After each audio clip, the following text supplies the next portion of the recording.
Hello everyone, welcome back to my new blog.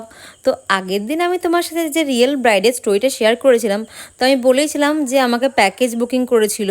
তো দুটো look তোমার সাথে শেয়ার করেছি। এটা হচ্ছে থার্ড লুক, ব্রাইডের বিদায় লুক। তো আজকে আমার ব্রাইডের হচ্ছে রিসেপশন ডে, তো আমি সেখানেই পৌঁছে গেছি। আজকে আমার দুটো ব্রাইড ছিল, তো সেই মতো আমি ফার্স্ট ব্রাইডের বাড়িতে পৌঁছে যাই। তো আজকে আমি মনে হয় না সারাতে পারতাম, আমি হসপিটালে থাকতাম। আমি যখন ফার্স্ট ব্রাইডের বাড়িতে যাই, তখন ওদের বাড়িতে যে ল্যাব আছে, ল্যাবটা আমাদের ওপর একদম হামলে পড়ে।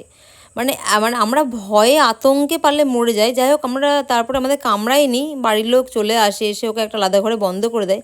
কিন্তু যখন হামলে পড়ে না, তখন ভীষণ একটা আতঙ্কে, যতই তুমি ভয় না পাও, তুমি কিন্তু ভয়ে এমনিই তোমার আত্মারাম খাঁচা হয়ে যাবে। যাই হোক, আমাদেরও তাই হয়েছিল।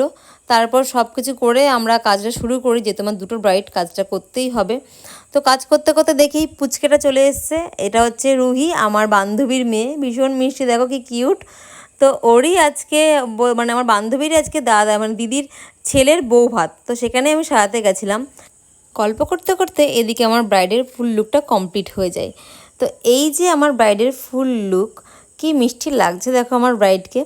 এখনও কিন্তু ফুলটা দেওয়া হয়নি, আসলে ফুলটা এখনও এসে পৌঁছায়নি, কিন্তু ফুল ছাড়াই আমার ব্রাইডকে ভীষণ মিষ্টি লাগছে। এবার তোমাদের পালা, তোমরা কিন্তু কমেন্টস করে অবশ্যই জানাবে যে আমার ব্রাইডকে কেমন লাগছে এই লুকটাতে।